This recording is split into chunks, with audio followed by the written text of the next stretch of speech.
Vavao manasongadina ny fiompina ndray kosa ina olano tamingana ny omby fihinana sy ny fanondrana eto Madagasikara afaka 20 taona araka ny fanadihadiana izay nataon'ny ministeran'ny fiompina tarina Andriamatoa Antelme Maraparany tsy maintsy nisy araka izany ny fepetra noraisina nentin'ity ministera ity iarovana izay karazam-biby izay eto Madagasikara.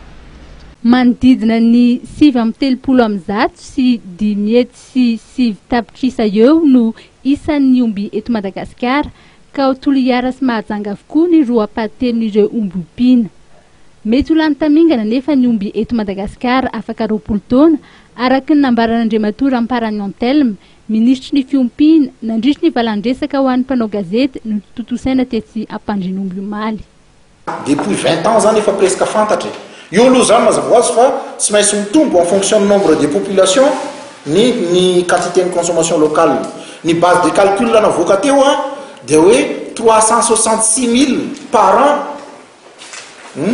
ni consommation locale ni omby maty zany ny omby maty io araka teniko na io le abattage le ami hoanitsika isanandro na io le anovana fafy le anovana sabrao izy le fomba fiteny fampakarambady fa nisy resaka fandevenana ohatra ny tuliara rehefa andevina de tsy maintsy marona omby.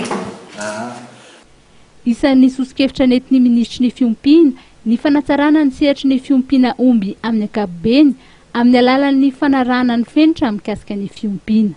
Manao étude approfondie dia tsy vita atao anatin'ny 3 semaines manao zay zany no nanakatona anazy exactement. J'ai donné 30 jours fa en 3 semaines zany defa vitan'le ingénieur les études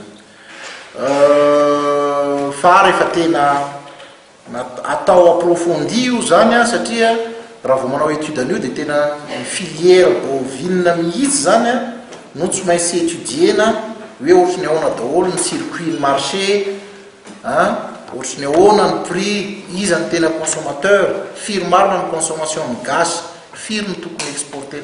Tsy sokatra mihitsy ny abattoir ao Akadidratombo sy Toliara raha tsy voaja ireo fenitra nolazain'Andriamatoa Ramparany Antelme ministry ny fiompina ireo.